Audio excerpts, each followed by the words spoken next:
बिस्मिल्लाहिर्रहमानिर्रहीम। अस्सलाम वालेकुम। आप सब जहाँ पे आए, आपका टाइम निकाल के बहुत बहुत शुक्रिया।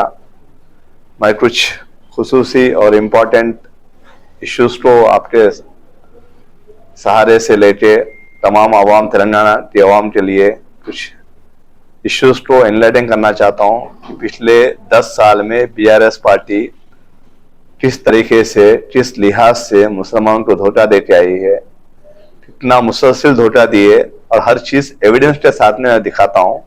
आपसे भी गुजारिश है कि मैं जो एविडेंस दिया उसको आप डिटेल में तहकीक करके आप टेलीकास्ट कीजिए या पब्लिक के बीच में ले जाइए। कोई भी चीज बिना सबूत के, बिना बेबुनियाद चीज में बात नहीं करता, कभी किया नहीं, कभी करता भी नहीं।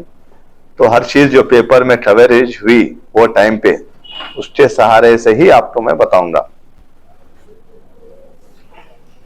झूठे वादे मुसलमान को जिस तरीके से धोखे दिए, सबसे पहले 12% रिजर्वेशन 9 नवंबर 2017 में किया गया वादा असेंबली के डयास से बोले, असेंबली के प्लेटफॉर्म से बोले कि हम 12% मुस्लिम रिजर्वेशन देंगे और चाहे कुछ भी हो जाए, मैं किसी से भी लड़ना पड़े तो भी लड़ूंगा और इसको मैं लाऊंगा बोल के बोले। ना वो लड़े, ना लाए, ना इसकी पहल भी किए, ना कभी जाके वो प्रेसिडेंट ऑफ इंडिया से इस सिलसिले में मिले। ये सबसे बड़ा धोखा मुसलमानों को दिए। जो पिछले 4% रिजर्वेशन जो मुस्लिम्स को राशिदी के पीरियड में दिए, वही मुसलसिल वही रिजर्वेशन मुस्लिम्स के लिए चल रहा है। उसके सहारे तमाम अपने भाई बहन तकरीबन लोग मेडिकल में, इंजीनियरिंग में सीट्स हासिल कर रहे हैं। वही 4% रिजर्वेशन जो कांग्रेस दिया उस पे ही अब जो रिजर्वेशन चल रहा है मुस्लिम के लिए वो 80 है। इनका 12% रिजर्वेशन आया नहीं, ना गया, ना कुछ हुआ। 12% और 4% में 1% इजाफा भी नहीं किए। 12 तो दूर की बात है। ये भी मेरे मुसलमान भाई बहन इसको खुसूसी इस पे सोचना चाहिए। और सबसे बड़ी गहरी साजिश के तहत जो नुकसान मुसलमानों को पहुंचा है वो 8 मस्जिदें शहीद किए, बुलडोजर चलाए उस पर। और इसके लिए भी आपको मैं प्रॉपर पेपर के साथ, न्यूज़पेपर में जो आया उसके साथ दिखा रहा हूं। आप देख लीजिए कि किस तरीके से मुसलमानों के मस्जिदों पे बुलडोजर चलाए। केसीआर की गवर्नमेंट सिर्फ बुलडोजर एक्सपर्ट गवर्नमेंट थी और वो बुलडोजर सिर्फ मुसलमानों के इबादत गाह पे ही चलते थे। चाहे वो सिडरेट की मस्जिद और सिडरेट की मस्जिद में बुलडोजर तो छोड़ो, बुलडोजर चले बाद में विजिट करने के वास्ते भी मौका नहीं दिए। कितनी आलीशान मस्जिद थी, उसको लाके छोटी सी मस्जिद बना दिए। उसमें हम हुकूमत में आए बाद में उल्टा एक्स्ट्रा वजू खाना बनाया, उसको उल्टा एक्स्ट्रा शेड डाल के दिए। हम हमारे पर्सनल फंड से दिए सो है, वो भी कुछ अपने लोगों को रिक्वेस्ट किया तो लोग खुद आगे आके वो मस्जिद को एक्सटेंशन, मस्जिद में जो पानी की जो किल्लत थी, जो वजू खाने की किल्लत थी, वो बना के दिए। तो इतनी बड़ी मस्जिद छोटी सी मस्जिद बना के वो भी सिडरेट के बाहर, हुदूद के बाहर रख दिए। पहले थी मस्जिद हुदूद के, सिडरेट के अंदर थी मस्जिद, उसको बाहर लाके कर दिए। ये केसीआर का सबसे बड़ा कारनामा है। वही वजह है, यही 8 मस्जिद की जिम्मेदारी की जो हरकत की है उन्होंने, जो गलत काम किए, अल्लाह की मार पड़ी, उन्होंने अपने कुर्सी से हाथ धोना पड़ा। अगर वो ये नुकसान नहीं करते तो शायद कुछ और अंजाम होता था। ये नुकसान करे, जितने 8 मस्जिद किए, 8 पुश्ते उनकी कभी सियासत में सीएम नहीं बन सकते। और एक बोलते हुए तकलीफ हो रही, क्योंकि मैं समझ सकता हूं जिनके घर में ये हादसा हुआ उनके दिल पे क्या बीती होंगी। नौजवान बच्चे आलर एनकाउंटर में जिस तरीके से हथकड़ी में थे, कहीं जा नहीं सकते थे, हिल नहीं सकते थे, उनका एनकाउंटर कराया गया। ये बच्चों को अभी तक इंसाफ नहीं मिला। और मैं ये इस हुकूमत में मैं डेफिनेटली सीएम साहब को एक रिप्रेजेंटेशन दूंगा, इस पर डिटेल इंक्वायरी कराऊंगा। वो टाइम पे जो जो जिम्मेदार थे पॉलिटिशियंस, उनके ऊपर एक्शन लेने के लिए मैं सीएम साहब को इसका मुताबला करूंगा। डेफिनेटली ये लोग को जस्टिस होना है, जस्टिस करवाएंगे। और इस जस्टिस के लिए मैं चाहता हूं कि तेलंगाना का हर नौजवान बच्चा, हर मुसलमान इसमें मेरा साथ दे। इसमें ये लोग को अपन इंसाफ दिलाने की जिम्मेदारी है। अब और एक सबसे बड़ी बात ये बोले कि इस्लामिक सेंटर बनाऊंगा, ये बनाऊंगा, वो बनाऊंगा। वो अपने जाती मफाद के लिए क्या क्या बना लिया आपको सबको मालूम है। मैं कोई किसी के कम्युनिटी के बारे में बोल नहीं सकता, पर मेरे कम्युनिटी में जो नाइंसाफी हुई, इस्लामिक सेंटर तो 42 करोड़ सैंक्शन करके बनाता हूं बोल के बोले, ये भी असेंबली में ही बोले, ये जितने भी झूठ बोलते हैं पूरे असेंबली में ही बोलते, ये कहीं यहां वहां नहीं बोलते, असेंबली में झूठ बोलते। दूसरे दिन पेपर में आता, उसका आज तक पेपर पे रहा, वहां पे भी जाके देखो ना, उसका कोई पुरसाने हाल भी नहीं है। और एक चीज जो हमारी अपनी मिल्कियत है, जो हर मुसलमान का हक है, वो है वक्फ की जमीन। हमारे बड़े बुजुर्ग जो वक्फ किए, उसकी जायदाद के कैसे धज्जियां उड़ाए केसीआर गवर्नमेंट, ये एक ही सबूत आपके सामने है। जब वो 2014 में वक्फ जब सीएम बने, जब 77,538 एकड़ जमीन थी, जब वो कुर्सी से हटे 57,426 जमीन गायब हो गई वक्फ के रिकॉर्ड से। ये भी आपको प्रॉपर एविडेंस के साथ में मैं दे रहा हूं। इसका डिटेल स्टेप पे भी डिटेल इंक्वायरी करवाते, और जो नाजायज वक्फ की जमीन पे कब्जे पे जो खाविज है, उनको सबको वहां से निकाल कर वो जमीन वापस लेके, जो मुसलमान का हक है, जो बराबर जिसको जाना है उसको जाएगा। क्योंकि दरगाह हुसैन शाह वली की जो केस था, वो केस में एफिडेविट डाला सुप्रीम कोर्ट में केसीआर कि ये जमीन वक्फ की न होती, रेवेन्यू लैंड है बोल के। इतने तो धोखेबाजी मुसलमान के साथ केसीआर किए। आपको बहुत जल्द वो जो डॉक्यूमेंट जो डाले, काउंटर डाले, और काउंटर कॉपी भी मैं अपने सबके बीच में लगाता हूं कि कैसे वो वक्फ की जमीन नहीं होती, गवर्नमेंट की जमीन है। सेम उसी तरह उनके फर्जन केटीआर हाल ही में शेखपेट में जो कब्रस्तान दिया गया वक्फ की डिजिट के हिसाब से, वो वक्फ की जमीन है, डिफेंस की जमीन है बोलते। उनके वालिद साहब बोलते दरगाह की जमीन वक्फ की नहीं है, रेवेन्यू की है बोलते। बहरहाल ये लोग बाप बेटे हमेशा वक्फ की जायदाद के खिलाफ ही थे। वक्फ की जायदाद कभी भी मुसलमान को उनका जो हक है उनको मिलने नहीं दे रहे, उनको हमेशा महरूम रख रहे। अल्हम्दुलिल्लाह मैं आपसे बोल के खुशी से बोल सकता हूं कि जो केटीआर ने जो बोला कि शेखपेट में जो कब्रस्तान की जगह है डिफेंस की है, 2 दिन पहले डिफेंस, रेवेन्यू, वक्फ बोर्ड तीनों मिलकर ज्वाइंट सर्वे किए। शायद वीडियोस भी आपके पास आए होंगे, और वहां पे जाके देखिए, कब्जा भी सब सर्वे हो गया, लैंड हैंड ओवर हो गया, बोर्ड भी लगा दिए। वहां पे मस्जिद है, मस्जिद के साथ में देवयार्ड है बोल के प्रॉपर बोर्ड भी लगा दिए। वो लोग, मैं चाहता हूं कि आप लोग पर्सनली जाए, विजिट करिए, जाके उसका वीडियो ला के वो जो बेवकूफ जो बोले कि ये डिफेंस की जमीन है, उनको बताइए। और उनके पीछे जो अपने भाई उनके पीछे जो घूम रहे हैं, उनको भी मेरा एक मशवरा है कि आप मशवरे अच्छे दो, पर वक्फ की जमीन को गवर्नमेंट के हवाले करने में आप अपना साथ मत दो उनको। ये अपनी मिल्कियत है, अपने साथ ही रहना है, अपने आने वाले जनरेशन के लिए हो रहना है। अरे भाई साहब, आप सोच लो, सिटी में जमीन की किल्लत इतनी हो गई, अगर वक्फ की जमीन नहीं बचा लिए, अगर कब्रिस्तान नहीं बचा लिए, तो कहां पे दफनाते आप लोग ले आके? सोचना चाहिए। मैं जानता हूं, मेरे वक्फ बोर्ड चेयरमैन जानते हैं, हमारी तमाम कांग्रेस पार्टी जानती है कि हम इसको हासिल करके वक्फ की जमीन को कब्रिस्तान दिलाने के लिए शेखपेट वालों के लिए कितनी कोशिश की है, कितने उस पर जुस्तजू लगा के दिए। और तुम्हारा जो पार्टी का बीआरएस का लीडर है, उन्हें सीधा सीधा आके बोल देता कि वक्फ की नहीं है, डिफेंस की है। जबकि डिफेंस वाला भी नहीं बोला कि मेरी ये बोलते, वो बोला कि ज्वाइंट सर्वे करके जिसकी आना है वो लेंगे।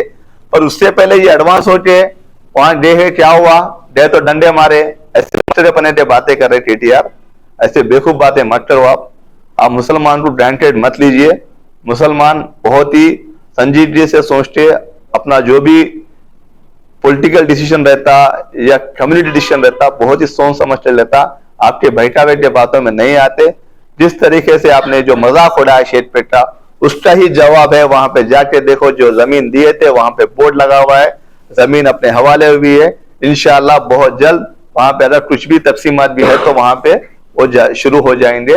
तो कभी भी याद रखो, आप लोग जर्नलिस्ट वालों से ही बोलता हूं कि आप लोग क्वेश्चन करना, उनको भी क्वेश्चन करना। जो बुला के चाया पिला के जो सवाल करना है वो सवाल नहीं करे, जो नए सवाल करना है वो सवाल कर रहे। बहुत शर्म की बात है।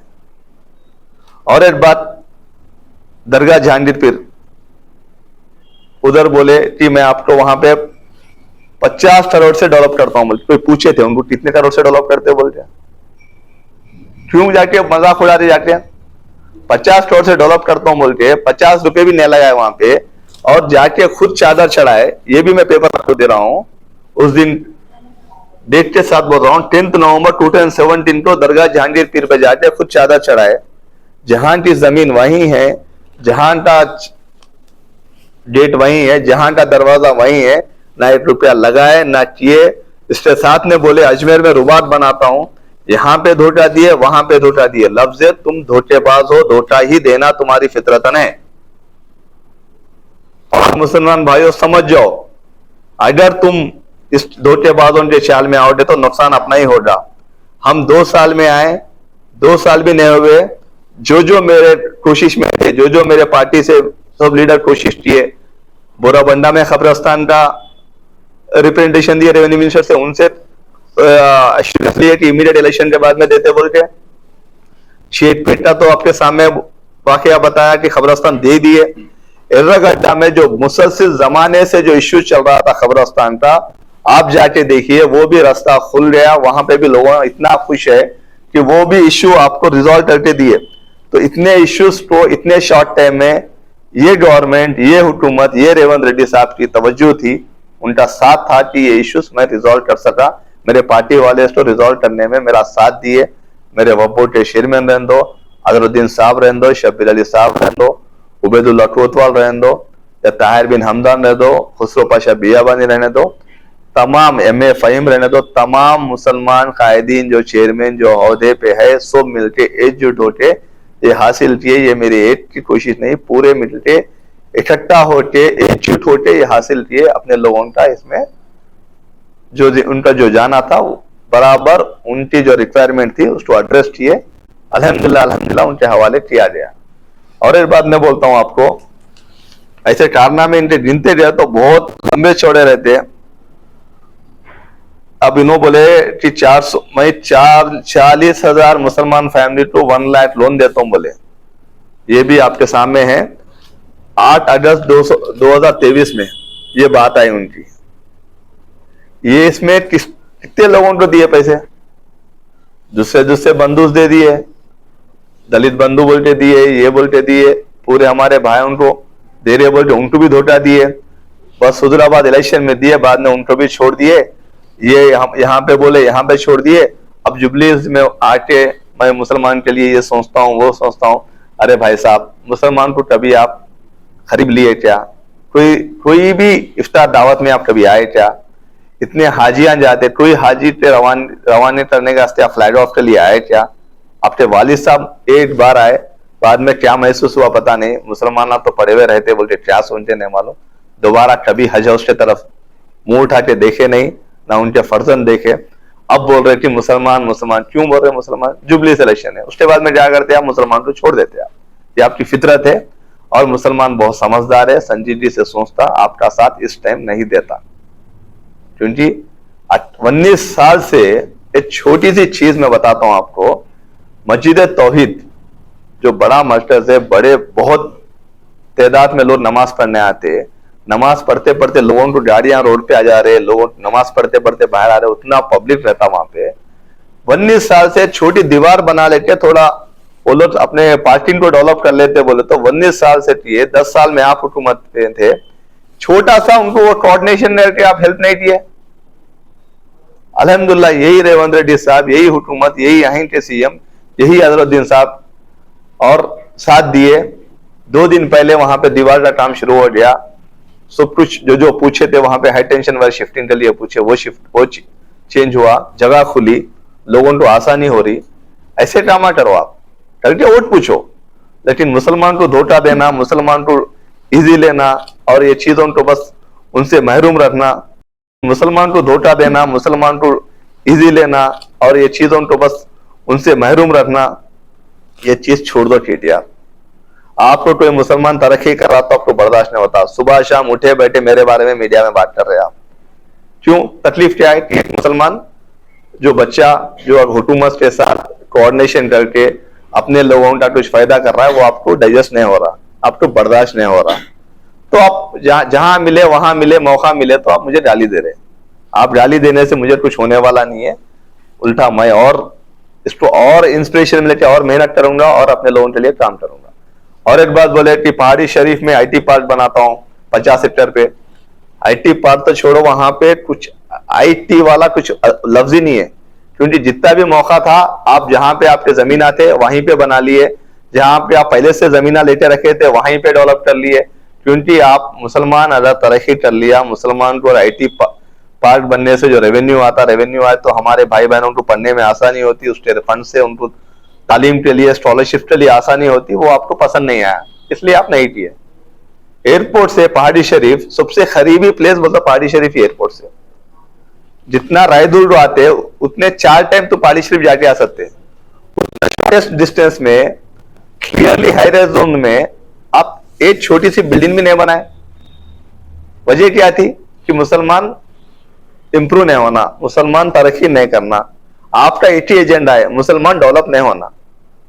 अगर मैं गलत बोल रहा हूं तो आप मुझे बोलिए क्या वजह थी नहीं बनाए आप।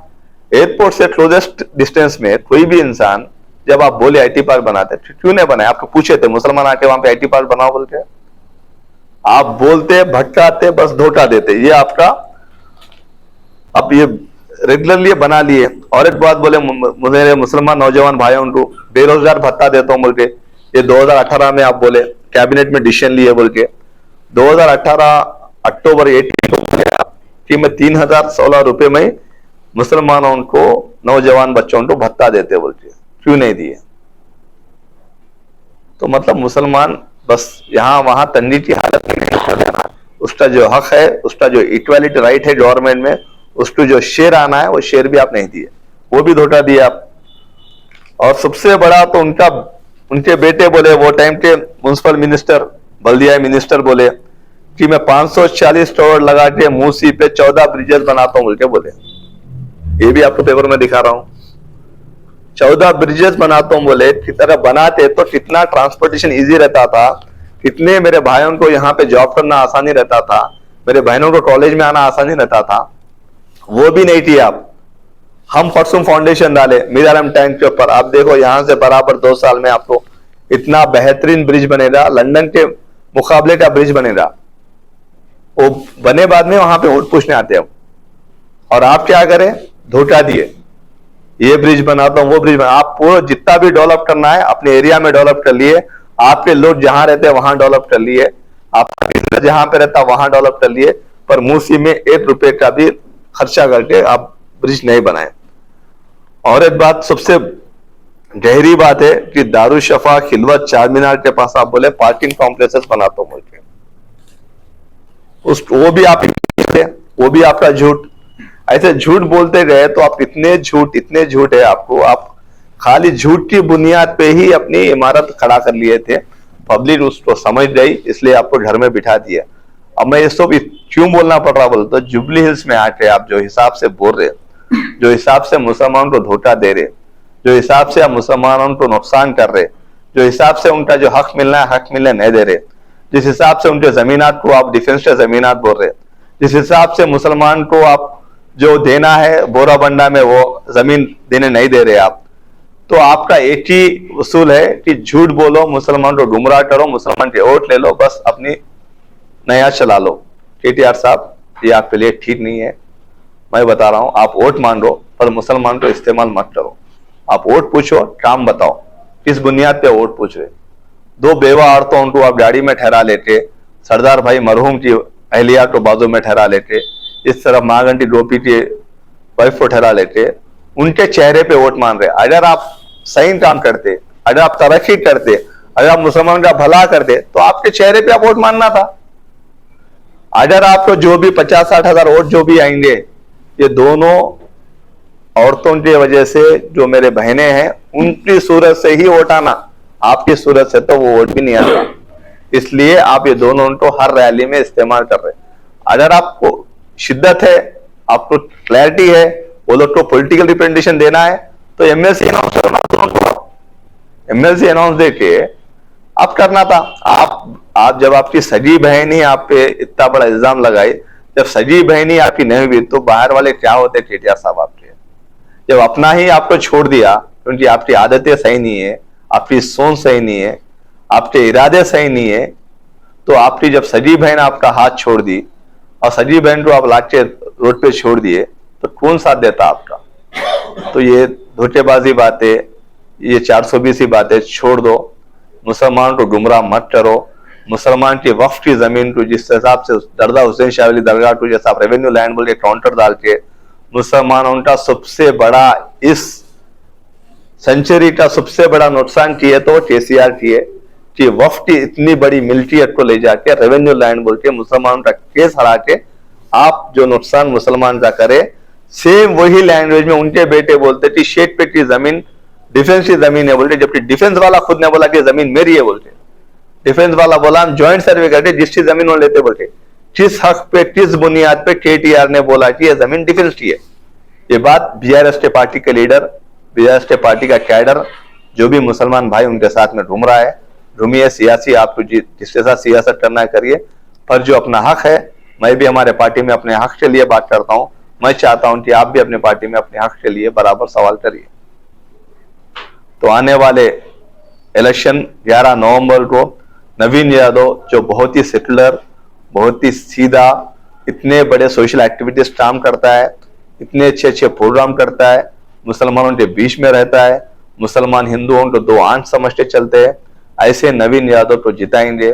तो जो तरक्की जो मेरे से जो हुआ, जो मेरे पार्टी से जो हुआ, उसको और बेहतरीन करने में मुझे इजाफा मिलेगा, मुझे स्ट्रेंथ मिलेगा, सपोर्ट मिलेगा।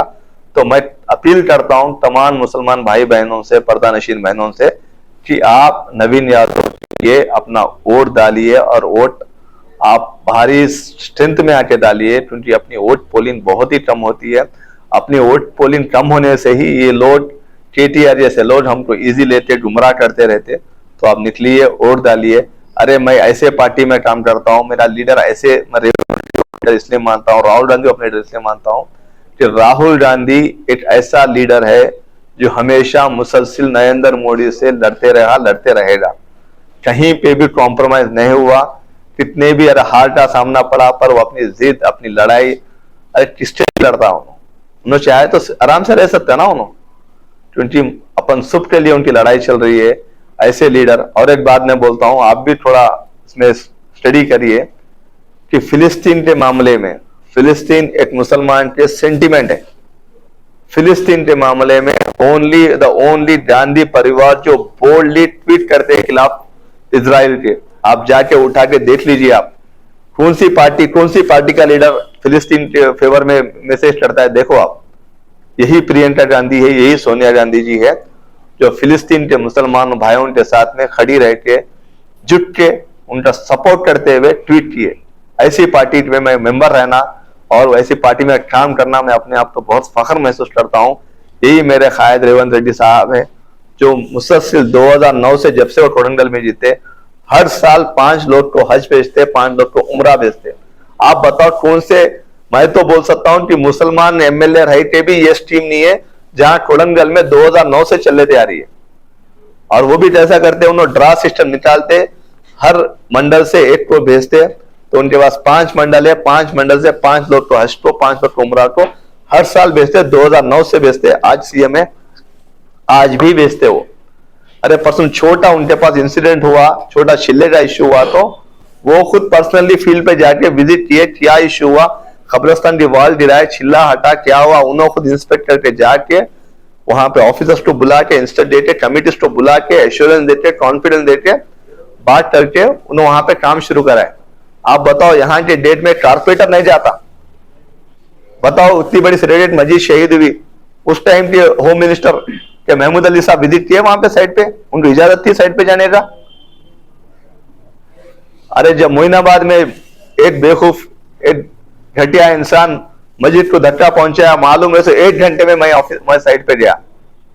मैं तो छोड़ो, मेरे साथ में माइनॉरिटी उस टाइम के तफसीर इकबाल साहब, उन्होंने खुद फील्ड पे आए। आप बताइए, कभी कोई ऐसा बीआरएस लीडर गया तो इस फील्ड पे? सिर्फ नुकसान करना मुसलमान का। मैं बोल रहा हूं, आप जाइए, बोराबंडा में पूछिए, एर्रागड्डा में पूछिए, रहमत नगर में पूछिए, कहीं भी पूछिए, मुसलमानों को किसी उनकी आवाज सुनाने के लिए कोई सुन रही है पार्टी, वो कांग्रेस पार्टी उनकी बात सुन रही है। और हमारे अजहरुद्दीन जो माइनॉरिटी अखिलियत उनके मिनिस्टर है, ऐसे अच्छे इंसान है कि हर एक को बहुत ही प्यार से मिलते, और हर बात उन्हें सीएम को पहुंचाने से होती, सीएम के साथ उतना राब्ता है। महमूद अली साहब आदमी बहुत अच्छे हैं, पर वो भी मजबूर थे क्योंकि उनको केसीआर टाइम ही नहीं देता था, वो केटीआर टाइम ही नहीं देता था। उन्होंने बस उन्होंने होम मिनिस्टर बनाए, टोपी पहनाए, लाठी ले लिए, रेवेन्यू मिनिस्टर बनाए, कुर्सी पे बिठाए, पेन ले लिए, ना इधर पावर था ना उधर पावर था, तो इसलिए वहां पे कुछ भी अपना भला नहीं हो सका। ये 2 साल में हम क्या किए आपको बोला, इस अल्टरनेटिव उस पे ही बुनियाद पे जुबलीज में हम वोट पूछ रहे, वरना हम वोट भी नहीं पूछते थे। मैं चाहता हूं कि हर कोई मुसलमान बाहर आए, नवीन यादव को सीरियल नंबर 2 पे अपना वोट दीजिए। कोई सवाल करना चाहे तो कर सकते हैं। वाले